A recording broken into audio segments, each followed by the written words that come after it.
Hello students, आज हम 2016 का सेट बी लेकर आए हैं। पिछली दो वीडियो में हमने 2016 का क्वेश्चन पेपर सेट 1 और सेट ए सोल्व कर लिया है। आपने उसको देख लिया होगा। आज हम सेट बी को सोल्व करेंगे। ये सेट बी वाला हमारा साइंस का क्वेश्चन पेपर है, 2.5 घंटे का है। इंस्ट्रक्शन देख लीजिए। सभी सेट में ऐसे ही इंस्ट्रक्शन दी हुई होती हैं, आपको यह अच्छे से पढ़नी होती हैं। पेपर सॉल्व करने से पहले अपने क्वेश्चन पेपर के पेज भी ज़रूर चेक करने होते हैं कि हमें जितने पेज इसमें लिखे हुए हैं उतने पेज हमें मिले हैं या नहीं। देखिए, इसमें 15 पृष्ठ लिखे हैं, 15 पृष्ठ हैं और प्रश्न 18 हैं, तो आपको अच्छे से जांच करनी होती है क्वेश्चन पेपर स्टार्ट करने से पहले, लिखने से पहले। सेक्शन ए हमारा भौतिक विज्ञान है। इसका हमारा आज का पहला प्रश्न है, किसी आवेशित वस्तु की सतह पर विभव का मान होता है पूरी सतह पर बराबर। दूसरी ऑप्शन है वस्तु के द्रव्यमान पर निर्भर करता है। तीसरा है वस्तु की बनावट पर निर्भर करता है। चौथा इनमें से कोई नहीं। इसका जो आंसर है वो फर्स्ट ऑप्शन है ए, पूरी सतह पर बराबर। सेकंड क्वेश्चन है, यदि एक तार जिसका प्रतिरोधक R है को 4 भागों में विभाजित किया जाता है तथा विभाजित भागों को एक दूसरे के समानांतर रखा जाता है, तो इस संयोजन का कुल प्रतिरोधक ज्ञात कीजिए। इसके लिए हमने पहले प्रत्येक भाग का प्रतिरोध पता होना चाहिए, जो कि 4/4 है, R/4 है। चारों भागों को समांतर जोड़ने पर इनका कुल प्रतिरोध आ जाएगा 1/R' इजिकल टू, इन चारों प्रतिरोधों को जोड़ लेते हैं हम।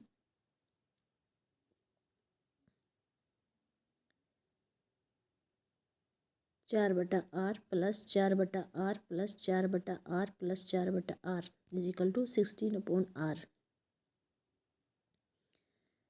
टोटल हो जाएगा R/16। तो हमारा जो राइट आंसर है वो है ऑप्शन सी, R/16।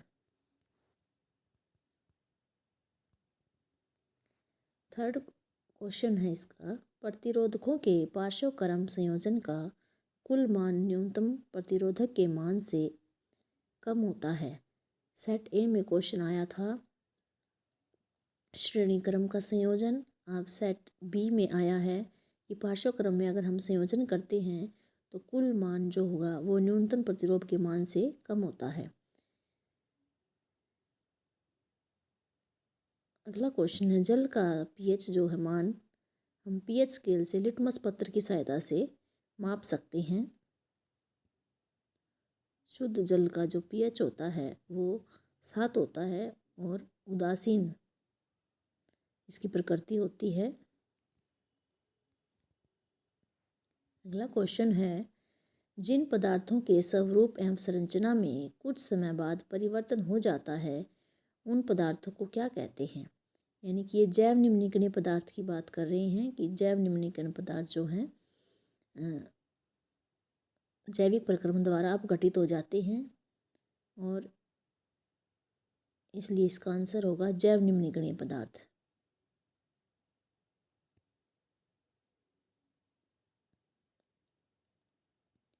अगला क्वेश्चन है, उस विकिरण का नाम बताइए जिसके दुष्प्रभाव से वायुमंडल की ओजोन परत हमारी रक्षा करती है। तो पराबैंगनी विकिरणों की से ओजोन परत हमारी रक्षा करती है। सेकंड क्वेश्चन हमारे सिलेबस में नहीं है। थर्ड क्वेश्चन है, किसी विद्युत परिपथ तथा साधित्र को अतिभारण के कारण होने वाली क्षति से किस प्रकार बचाया जा सकता है। ये क्वेश्चन सेट 1 में भी आया है, सेम वैसा ही आंसर है इसका। देखिए हम कैसे बचा सकते हैं। विद्युत फ्यूज़ या एमसीबी का उपयोग करेंगे। एक सॉकेट से ज़्यादा उपकरण नहीं जोड़ेंगे। और ना ही ज़्यादा उपकरण चलाएंगे, तो हम अपने संयंत्रों को और विद्युत परिपथों को बचा सकते हैं, क्षति उनको नहीं होने देंगे। अगर हम फ्यूज़ ये तीनों उपाय करेंगे तो हमारा जो विद्युत परिपथ है और जो विद्युत संयंत्र हैं वो सुरक्षित रहेंगे। अगला क्वेश्चन है, जैव आवर्धन से क्या आपका अभिप्राय है, स्पष्ट कीजिए। ये क्वेश्चन भी रिपीट हुआ है, पिछले वीडियो में भी इसका आंसर समझाया गया है कि हमारी जानकारी के बिना कुछ हानिकारक रासायनिक पदार्थ आहार श्रृंखला से होते हुए हमारे शरीर में प्रवेश कर जाते हैं और यह प्रत्येक पोषी स्तर पर उत्तरोत्तर संग्रहित होते जाते हैं। मनुष्य पोषी स्तर में सबसे ऊपर है, इसलिए सबसे ज़्यादा रसायन मनुष्य के शरीर में संचित हो जाते हैं। इसे ही जैव आवर्धन कहते हैं। अब जैसे इसमें लिखा हुआ है हमारी जानकारी के बिना, इसका मतलब क्या है, किसान क्या करते हैं, जब फसल उगाते हैं तो उस समय कीटनाशक, खरपतवारनाशी, पीड़कनाशी, हर तरह के रसायन फसलों में छिड़कते हैं। वे फिर पानी द्वारा सिंचाई करते हैं तो वो मिट्टी में चले जाते हैं और मिट्टी से फिर वो तालाबों में, नदियों में भी चले जाते हैं और पौधे भी उसको अवशोषित कर लेते हैं।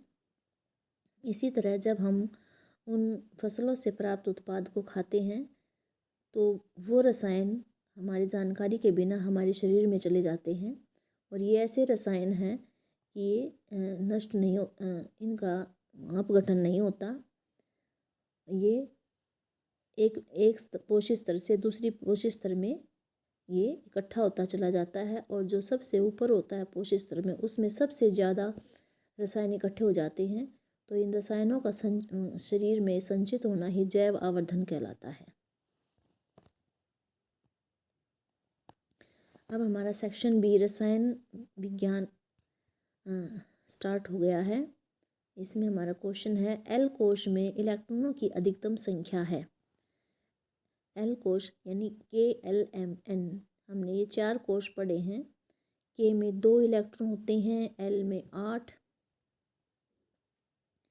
तो इसमें एल कोश पूछा गया है तो इसमें हमारे 8 आ जाएंगे।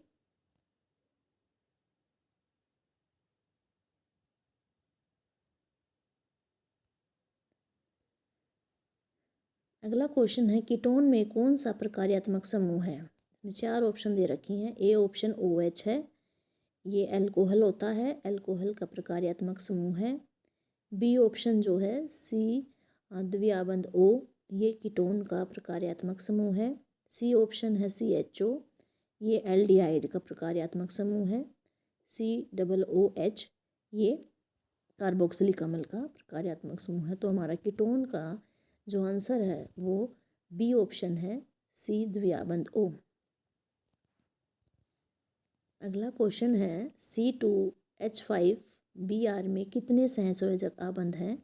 7 सहसंयोजक आबंध हैं। इसमें हम कैसे निकाल लेंगे, देखिए।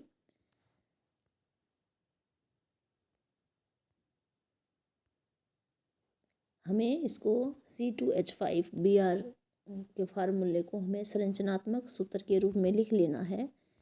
जब भी हमें सहसंयोजक यौगिक की संख्या, आबंध की संख्या पूछी जाती है तो हम उसको संरचनात्मक सूत्र में लिखकर उसको गिन कर बता सकते हैं। जैसे C2H5Br में हमें गिन के दिखा रखे हैं कि 1 2 3 4 5 6 7। हम इसको ऐसे गिन कर बता सकते हैं कि किसी भी दिए गए सूत्र में कितने सहसंयोजी आबंध हैं। तो इसमें हमारे 7 सहसंयोजी आबंध हैं, आप गिन कर बता सकते हैं। अगला क्वेश्चन है हमारा, एथीन का सूत्र व इलेक्ट्रॉन बिंदु संरचना लिखिए। इसका आंसर है, एथीन का फार्मूला है, एथीन एल्कीन है। एथ जैसे कि इसमें कार्बन की संख्या 2 है तो हमने इसका फार्मूला CnH2n, N का मतलब है कार्बन की संख्या, यानी N यहाँ पर 2 है। फार्मूले में हम 2 पुट करेंगे तो हमारा फार्मूला C2H4 आ जाएगा और उसका संरचनात्मक सूत्र ऐसे लिखा जाएगा, देख लीजिए। और फिर इसका इलेक्ट्रॉनिक बिंदु संरचना दिखाने के लिए जो दो सी हैं उन्होंने अपने दो इलेक्ट्रॉनों की साझेदारी की हुई है, और जो दो इलेक्ट्रॉन हैं कार्बन के उन्होंने हाइड्रोजन के साथ साझेदारी की है, और इस तरह से इसका इलेक्ट्रॉन बिंदु संरचना ऐसे लिखी जाएगी। तो एथीन का फार्मूला C2H4 है, और इसकी इलेक्ट्रॉनिक बिंदु संरचना ये आपके सामने दिखाई गई है। 11वां 12वां क्वेश्चन हमारे सिलेबस में नहीं है। अगला क्वेश्चन है, अल्कोहल किसे कहते हैं? इस श्रेणी में प्रथम 4 सदस्यों के नाम व संरचना सूत्र लिखिए। पिछले उसमें पेपर में कार्बोक्सिलिक अम्ल आया था, इसमें आया है अल्कोहल। तो ऐसे कार्बनिक यौगिक जिसमें अल्कोहल प्रकार्यात्मक समूह होता है उसे अल्कोहल कहते हैं। अल्कोहल होता है OH, जिसमें OH प्रकार्यात्मक समूह होता है उसे अल्कोहल कहते हैं। इसके पहले चार जो नाम हैं वो इस प्रकार हैं। पहला नाम है मेथेनॉल। मेथेनॉल की संरचनात्मक सूत्र दिखा रखा है इसका, CH3OH। इसमें एक कार्बन है। 2 कार्बन वाले अल्कोहल का नाम है एथेनॉल, और इसका फार्मूला है CH3CH2OH, और इसका संरचनात्मक सूत्र भी यहाँ दे रखा है। 3 कार्बन वाले अल्कोहल का नाम है प्रोपेनॉल, CH3CH2CH2OH, और संरचनात्मक सूत्र इधर दिखाया गया है। 4 कार्बन वाले अल्कोहल का नाम है ब्यूटेनॉल, और इसका संरचनात्मक सूत्र दिखा रखा है। अल्कोहल के लिए OH प्रकार्यात्मक समूह होता है, और जब इसका जो प्रत्यय है जब हम इसको बोलते हैं तो पीछे ओल लग जाता है। एक कार्बन जैसे मैथेन होता है, मैथेन प्लस ओल मैथेनॉल, एथेन प्लस ओल एथेनॉल, प्रोपेन प्लस ओल प्रोपेनॉल, ब्यूटेन प्लस ओल ब्यूटेनॉल। तो इस तरह से हम इनकी संरचना सूत्र लिख सकते हैं।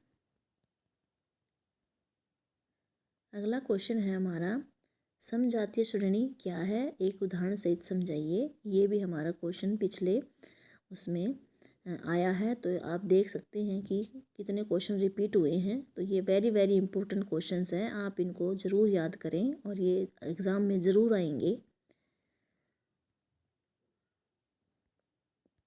समजातीय श्रेणी देखिए, हाइड्रोकार्बन यौगिकों की ऐसी श्रृंखला जिसमें कार्बन श्रृंखला में स्थित हाइड्रोजन को एक ही प्रकार का प्रकार्यात्मक समूह प्रतिस्थापित करता है उसे समजातीय श्रेणी कहते हैं।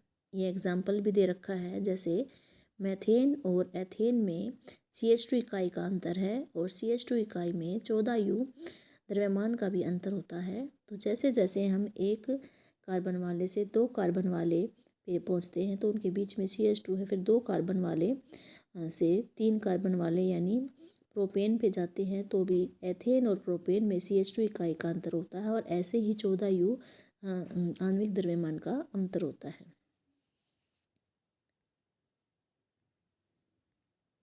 अगला क्वेश्चन है हमारा, हाइड्रोजनीकरण क्या है? इसका औद्योगिक अनुप्रयोग क्या है? ये भी वेरी वेरी इंपॉर्टेंट क्वेश्चन है, 90% पूछा जाता है। हाइड्रोजनीकरण क्या है? हाइड्रोजनीकरण को हम संकलन अभिक्रिया भी कहते हैं। संकलन माने जोड़ना, और यहाँ हाइड्रोजन जुड़ रही है इसलिए इसको हाइड्रोजनीकरण कहा गया है।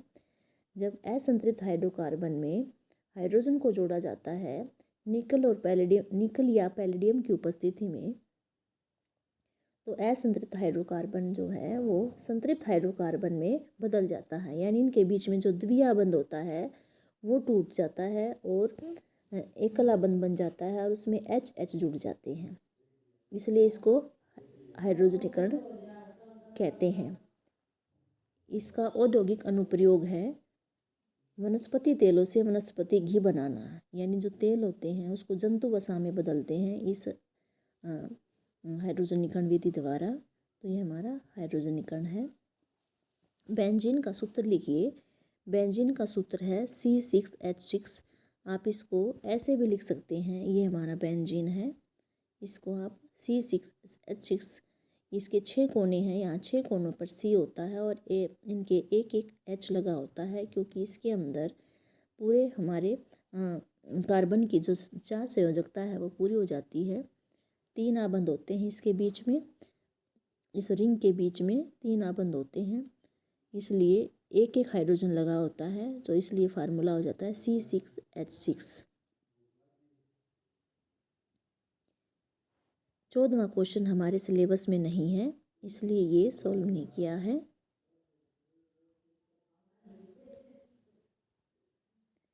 अगला क्वेश्चन देखिए, थायरोक्सिन मानव शरीर में किसके उपापचय को नियंत्रित करता है। देखिए ये हार्मोन वाला क्वेश्चन से बहुत इंपॉर्टेंट है, हर एक सेट में आ रहा है बार बार। आप ये हार्मोन वाले पोर्शन को भी अच्छे से पढ़ के जाना।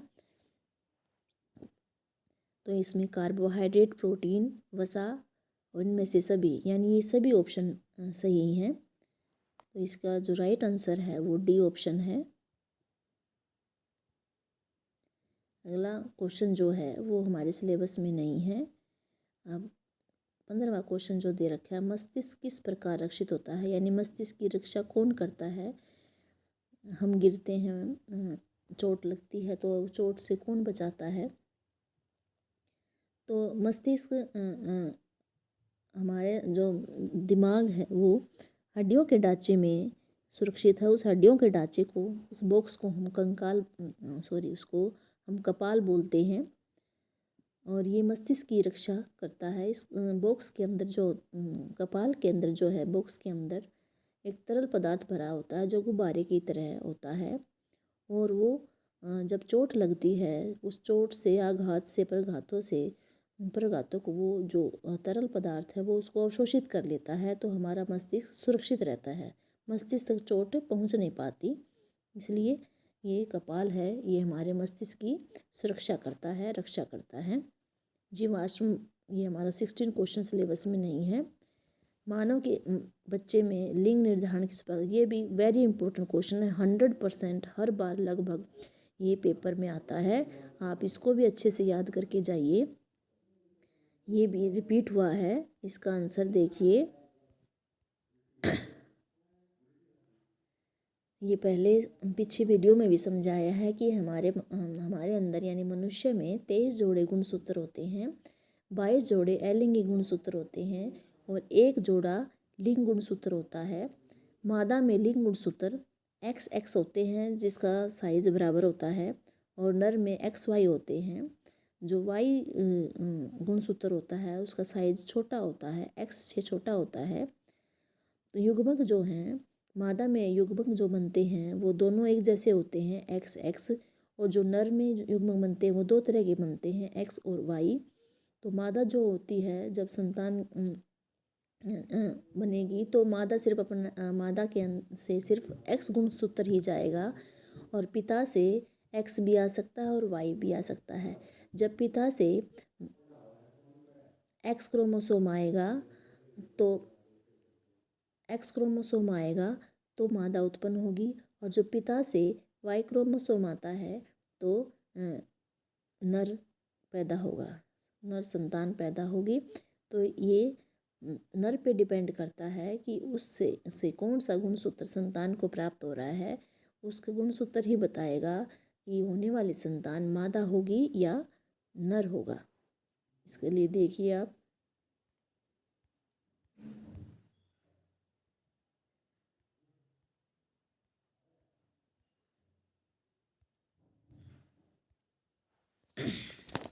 इसके लिए मैंने एक क्रॉस बनाया हुआ है, ये देखिए, ये आप बना सकते हैं।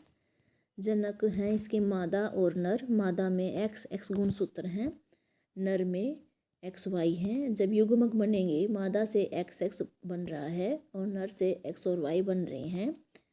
फिर जो F1 संतति होगी उसमें देखिए, हमने एक ये बॉक्स बनाया है, एक तरफ हमने मादा के युग्मक लिख लिए हैं, दूसरी तरफ हमने नर के युग्मक लिख लिए हैं। जब इनका संकरण आपस में इनका निषेचन होगा, X और X, तो मादा संतान उत्पन्न होगी, और एक्स और वाई तो नर संतान उत्पन्न होगी।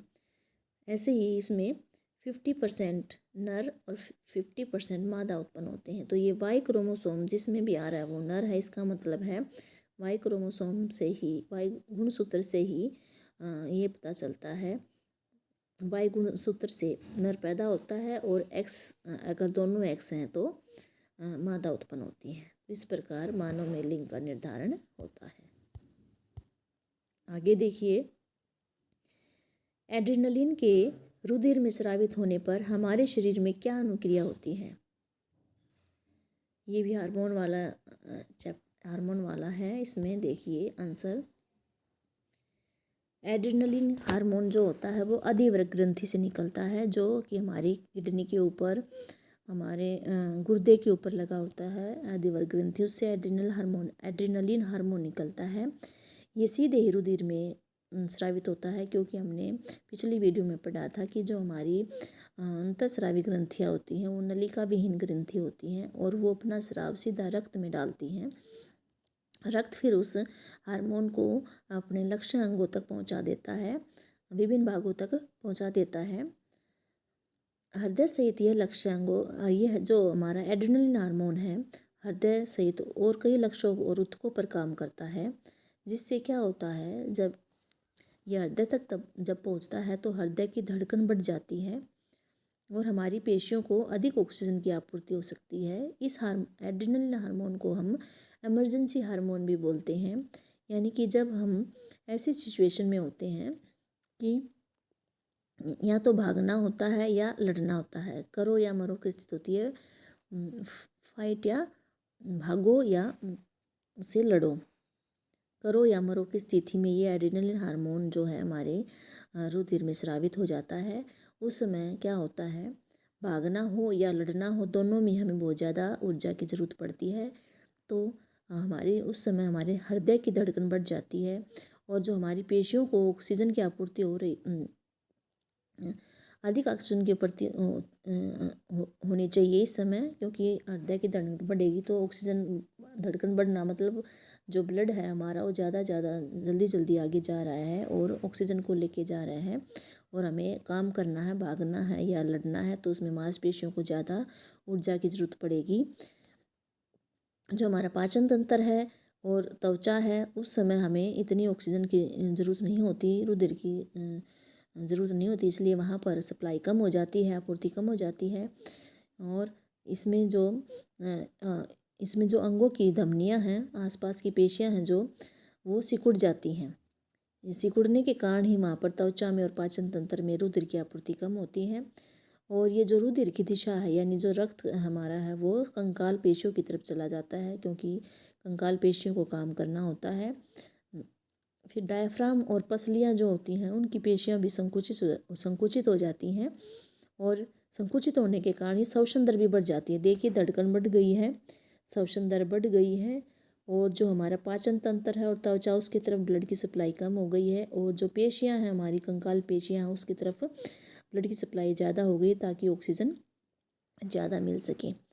ये सारी जितने भी ये परिवर्तन आए हैं एड्रेनलिन हार्मोन के निकलने से, ये सारी सभी अनुक्रियाएं जो हुई हैं ऊपर, ये मिलकर जंतु शरीर को उस स्थिति से निपटने में सहायता करती हैं कि भाई भागना हो तो भाग ले और लड़ना हो तो लड़ ले।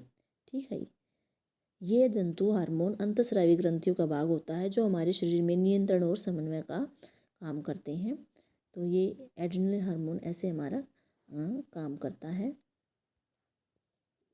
लास्ट क्वेश्चन है इसका, विभिन्न पादप हार्मोनों का उनके कार्य सहित वर्णन कीजिए। ये देखिए पादप हार्मोन भी इतना इम्पोर्टेंट है, आप भी इसको अच्छे से पढ़ के जाइए, इसकी अच्छे से लिख कर तैयारी कीजिए।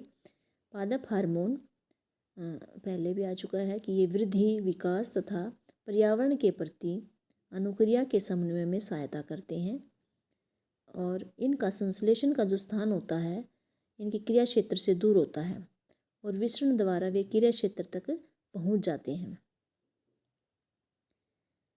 पादप हार्मोन 4 प्रकार के होते हैं, ऑक्सिन, जिबरेलिन, साइटोकाइनिन और एब्सिसी कमल।